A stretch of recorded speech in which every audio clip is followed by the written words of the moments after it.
And for today, personal tip, ang aking personal tayo for today, alin ba ang mas magandang gawin kapag bumibili tayo ng mga bagay or item na kailangan natin sa buhay, no? Cash nga ba or installment, no?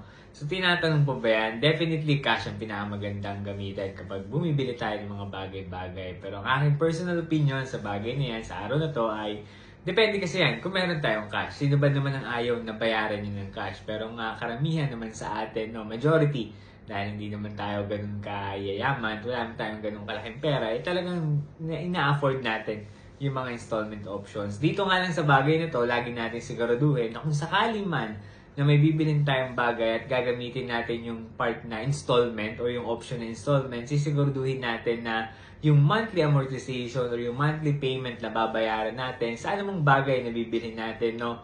Anumang bagay na kailangan mo sa bahay or kung ano man yan, no? Kaya natin bayaran. Kumbaga, dapat computed na rin natin ito. Dapat i-consider na rin natin ito sa ating mga expenses. Para nang sa gayon, hindi natin ito maging problema. Again, wala naman talagang tatalo sa cash. Pero gayon pa man, hindi naman natin kayang bilhin lahat yan sa cash, no? Kaya nga meron tayong option na installment. Okay? Yan na yung personal tayo ko ngayong araw to. Kung gusto mo, baka pwedeng pakilike and share ng video nito.